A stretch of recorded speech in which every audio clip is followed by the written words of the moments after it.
Hi everyone, I'm Giovanni and I'm a PhD student at the Machine Learning Group of ULB in Brussels. Today, for the conference on Big Mobility Data Analytics, I'm going to present a quick tutorial on how to use deep learning to perform network-wide and multi-horizon traffic forecasting. So first of all, let me explain you a little bit of the context of my work. So my research is part of the project MOBI8. This project is carried out by our university together with the VUB, and it aims at designing like all the tools for collecting mobility data, process the data, and visualize the data concerning Brussels capital region.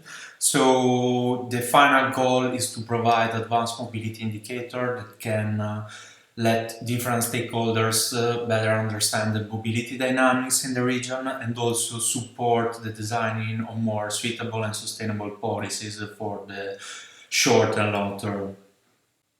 So in particular for these works we are using OBU data. Those data are GPS data related to heavy goods vehicles driving in Belgium, and they are collected by via path tracking systems since the 1st of April 2016. In particular, each trucks driving in Belgium need to be equipped with an onboard unit that is sending every 30 seconds information about the truck's identifiers, the time step, the GPS position, and the speed. These data were made accessible by Brussels Mobility Administration that also has access and collect those data to better understand once again the traffic dynamics in Brussels capital region. To store, collect, and process OBU data, we built a Lambda architecture. This architecture is designed for distributed storage and processing of data. And since our data, the OBU data, are large in volume and are collected in streaming, we needed an architecture that was present scalability, fault tolerance, low latencies, and this architecture has 3 different layers. So one layer is for batch use, so where we can process our data and then run our model, train our models in an offline manner. Then it has a speed layer that this layer addresses more the streaming natures of the data when we can run, for instance, online prediction. And then finally it has a serving layer.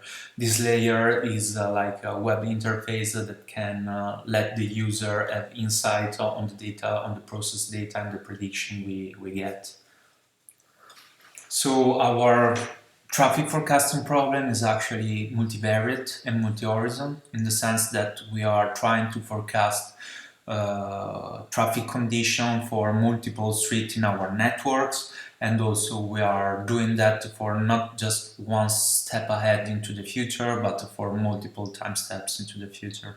So we process the data, the GPS data, and this acts as a sensor that monitors the traffic condition of the entire road networks in near real time. So they present the advantage of low infrastructure cost while also the possibility of covering the whole networks we want to predict.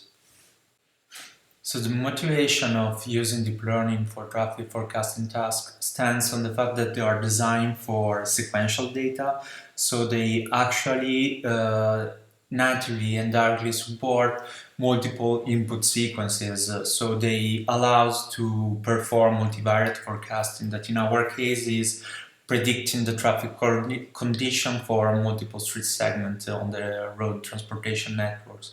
And also they allow to map these input sequences of past traffic observation directly to output sequences, vectors that are our multi-horizon prediction. Those models can be classified, categorized into different classes. So one are the iterated models, the iterated approaches, and the other the direct approaches. More details about this is given in the tutorials in TensorFlow about time series. And but we can say that iterated models are one step ahead prediction model where each prediction is fed back into the model as a future input to perform forecasting during the inference phase. While the direct models are models that are training to directly generate forecasts for multi-horizon in one single step.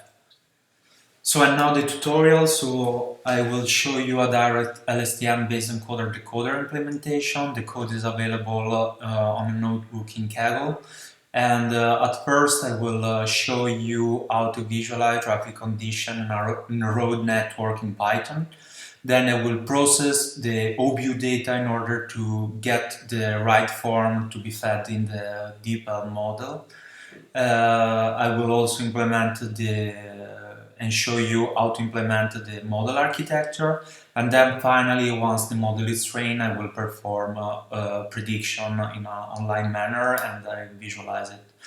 At the end of the tutorial, then we'll compare the model with other models I implemented, and finally I will conclude with showing you the result. So this is my notebook in Kaggle of the implementation of the Lstm encoder decoder. And so first of all, I imported all the Python packages I need to build my model here and to also at first pre-process the OBU data here.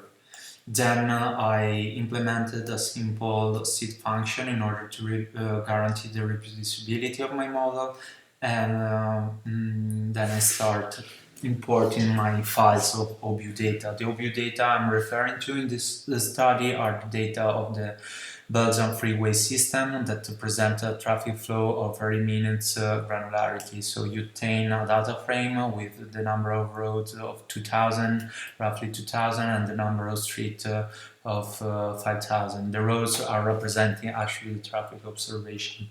I visualize the networks of the freeways in Belgium by plotting the JSON file with volume after retrieving this file from OpenStreetMap.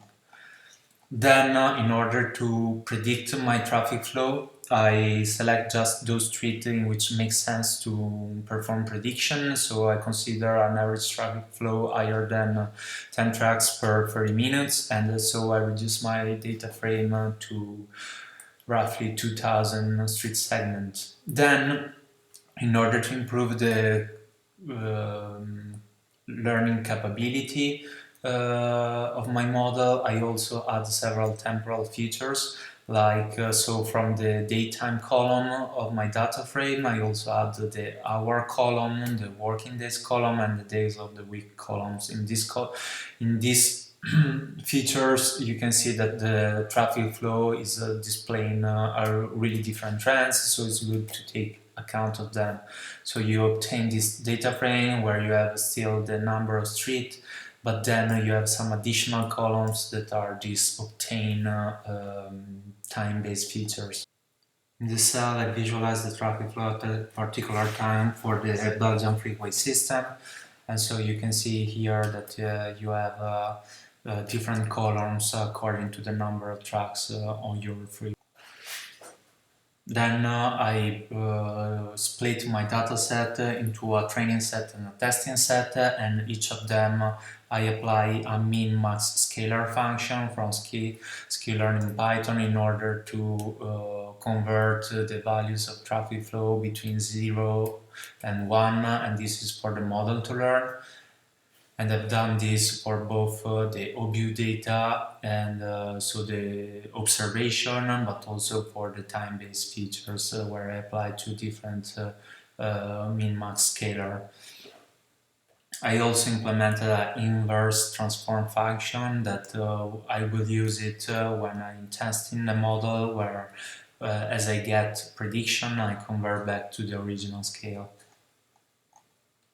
Here is a visualization of the testing set where I plot the total number of tracks in my network over the days, over the hours of the days, and you can see different trends between weekends and working days, but also within working days you can see some variability. And now the Lstm encoder decoder implementation. First of all, I needed to transform my raw data in from data frame to tensor. So I use this TF data library in TensorFlow that allows me to convert the data I have to this tensor shape, as you can see here in the image, where you have a batch size. A feature size actually is the number of street plus the number of features I have, and then you have the input sequence, the size that represent the size of the past observation I'm considering. Once you get that, then you define your parameters. The parameters generally should be defined in a validation set. Here, for the purpose of the demonstration of the tutorial, I'm setting these values that I found during the learning phase. And here is my model. So the models from the left get the past input of traffic flow and time-based features and inject to the Lstm encoder that process them and then pass the internal state of the cell to an Lstm decoder. The decoder then is initialized with this state, but also uses the features input that serves to make prediction. So the forecasts are actually matrices where you have as columns the number of streets and as rows actually the number of forecast horizon. Here you see the two class objects for the encoder, where you have the attribute with the parameters and the layer I use for the decoder with the Lstm layer, and then a class object representing the decoder. So once again, the attribute that are the parameters and the layer I use here in particular in the decoder, not just the Lstm as in the encoder, but even a dense layer, a dropout layer, and another dense layer for final multiple step prediction. Then I can start defining the way I'm gonna train the model. So at first I use another optimizer with a learning rate actually as default with 0.001, then a loss function of mean absolute error, and then the decorator function that serves to speed up the training of my model because it converts the Python function to its graph TensorFlow representation. So here you have actually it is tracking how the model is improving by computing the gradient of the loss function with respect to the weights. And this is the training. So the training happens for each epoch. I train my models, I get a loss, and then I use this loss to update the weight of my architecture. And these are actually how the model is improving. And so by looking at the loss of the mean absolute error, I plot the result and obtain this curve. Actually, this could be ameliorated because it should look smoother, but yeah, this is a matter of changing the parameters in order to get the best result. Then I define this evaluation forecasting function in which I compute the loss in terms of mean absolute error and root square mean error for the prediction. And here is how I test my model. So I use interleaved training test evaluation, where at first I test my model on unseen observation, and then I use those observation once tested to retrain my model. So this are the prediction I'm getting. So for each time step I get the prediction in blue lines and the ground truth in the orange line. So we can see we are performing prediction for 12 step ahead. So for each time step I at first predict, then I update my model, and then I predict again with the new observation. So we see that the model is performing quite well, it's not predicting this low peak on the observation, and we can see that it's maintaining the general trend. Just at one point, as we can see below, it struggled to predict the whole sequence, but actually as it updates with this new observation, it can recover and adapt to the changes and go back and keep predicting well again. Thus at the end I get my metrics. For each forecast horizon I computed the roof mean square error, as you can see here, and the same I did for the mean absolute metric, as you can see here. And those results, as you will see in an instant, I'm gonna compare it with other models.